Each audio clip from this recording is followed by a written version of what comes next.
This is WTVM News Leader 9. A body is found in the trunk of a car, and authorities now know who the man is, what officials are saying about the whole incident tonight.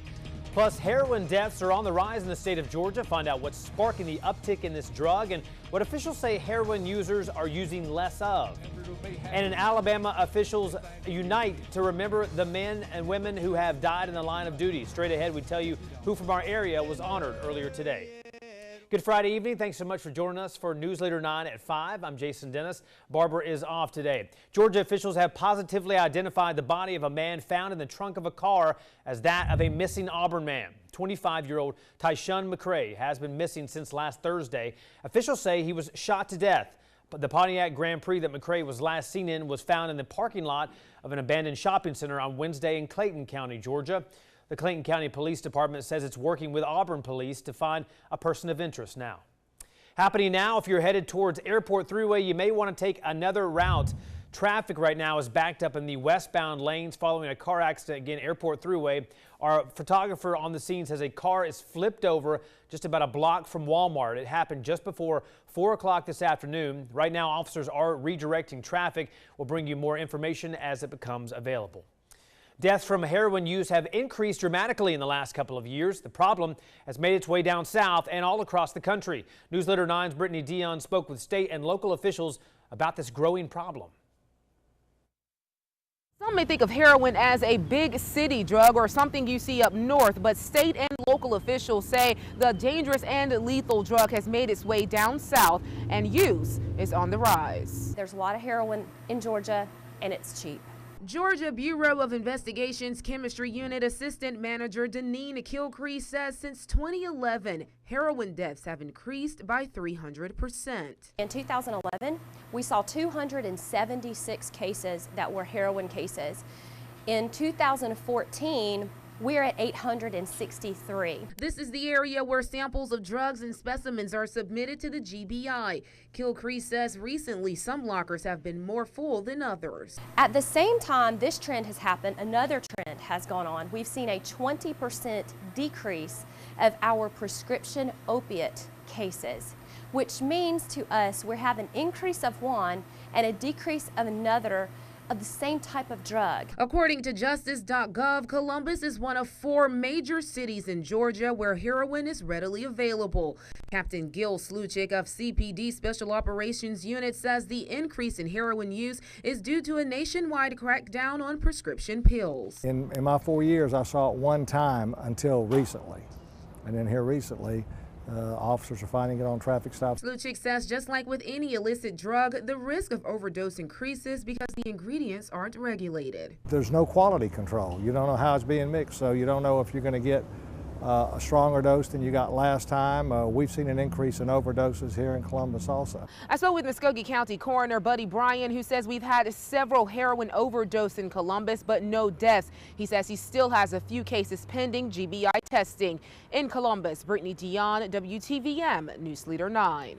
Meantime, Opelika police nabbed 2 suspects, charging them with trafficking cocaine. 26-year-old Lasanya Johnson and 35-year-old Michael Holloway were both arrested Thursday morning during a warrant search of a home in the 100 block of Columbus Parkway in Opelika. Officials with the narcotics unit found 70 grams of powder and crack cocaine valued at $6,000. Both Johnson and Holloway are being held in the Lee County Detention Center. In Savannah, federal officials seized $9 million worth of cocaine stashed in a shipping container. The 346 pounds of the drug was taken back on April 14th. Officials announced today that the routine container inspection turned up more than 130 packages that tested positive for cocaine. No arrests have been announced yet. Customs officials say they are still investigating. A school bus driver and student in East Alabama were taken to the hospital earlier this week after having a bad reaction to a strange substance Wednesday afternoon. This happened as students were being bused home after school in Valley, Alabama. According to witnesses, the odor on the bus smelled like baby powder. Officials with the Valley Police Department say they found no physical evidence of any powder on the bus or on the students. But they believe it may have been some type of aerosol spray that was sprayed, and the driver had a reaction to it as well as one of the students. Another bus driver was called in to finish that bus route. Students arrived home about 45 minutes later than usual. Authorities are reviewing video from the school bus, and the school's resource officer is interviewing students. Chief Weldon says the school administration will handle any disciplinary action.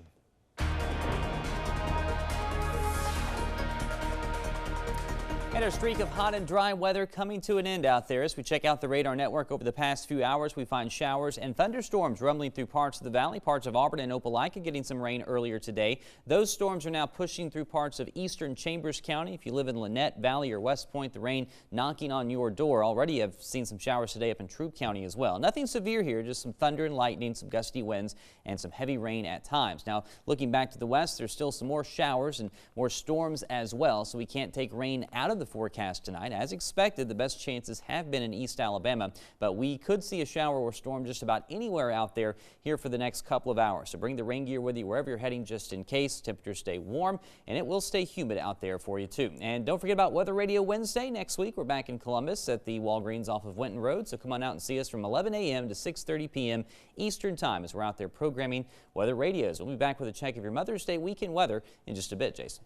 All right, thank you, Derek. All new at 5 tonight, a Phoenix City police officer is among several officers honored today on the Capitol lawn in Montgomery, Alabama. Sergeant Daniel Davis died last November after accidentally shooting himself in the leg. Today, he was one of many fallen officers remembered at the Alabama State Fraternal Order of Police Memorial Service. At today's ceremony, Attorney General Luther Strange pointed out the sacrifice of the men and women in law enforcement. This magnificent monument behind me, I wish it didn't have to exist, but it does. You notice it's the most prominent monument on our beautiful Capitol grounds. That says an awful lot. Because every school child who comes across this Capitol, there are thousands of them every day. We've seen some walk behind us this morning.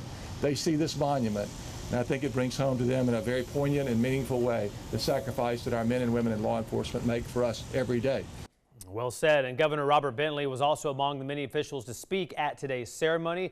And also remembered there were investigator Michael Stockwell of Orange Beach, Deputy Alan Kay of DeKalb County, and investigator Jeffrey Bryant of Center, Alabama.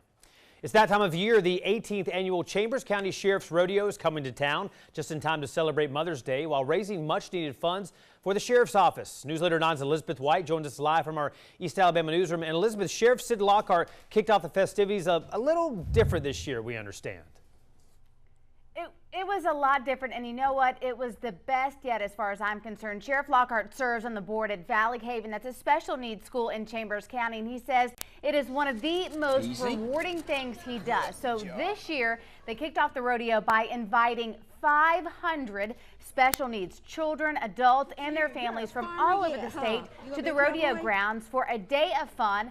There was face painting, a petting zoo, carnival games, and Albie, of course. Albie always makes everything better.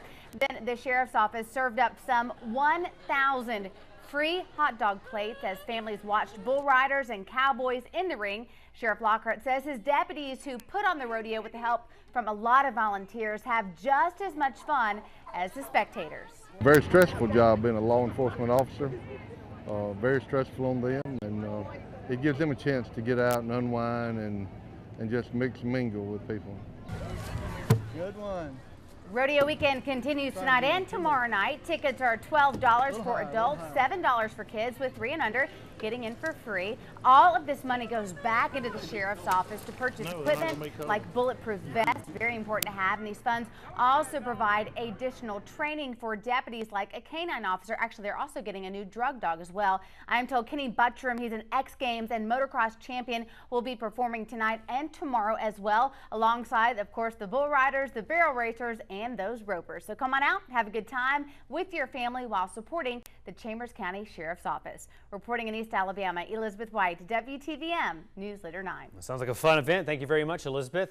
A former Hardaway High School football player is now headed to the NFL. Marcus Smith of the Louisville Cardinals was drafted as the number 26 overall pick by the Philadelphia Eagles. Coming up tonight at 6, Sports Leader 9's Dave Plata will have more on what the Columbus native Smith had to say about his new career path. A lot of splashing will be going down during Riverfest this year. This comes with the opening of the Splash Pad Fountain. Here is a live look now at this year's Riverfest in Uptown Columbus. It will be going on all weekend long. This splash pad will be open for kids to cool off a little bit. and get to enjoy the rest of the Riverfest activities. Very nice. And happening tomorrow, the Uptown Columbus Dragon Boat Festival race will take off. It's a great chance for adventure seekers to take to the Chattahoochee River as a drummer keeps the pace as participants row for first place. That race, by the way, starts at 9 a.m. A group has taken responsibility for the kidnapping of nearly 300 Nigerian schoolgirls. But who are the men behind this group? Newsletter 9 sits down with a local professor to dig deeper. And don't forget to watch Tuesday for your chance to win a weather radio. You'll hear a keyword. You can text that to 40909 and be entered in to win a NOAA weather radio, one that will program for you, make sure it's set up and ready to go. And right after the break, we'll talk more about your Mother's Day weekend forecast, a check of the radar, and more. Be sure you stay with us.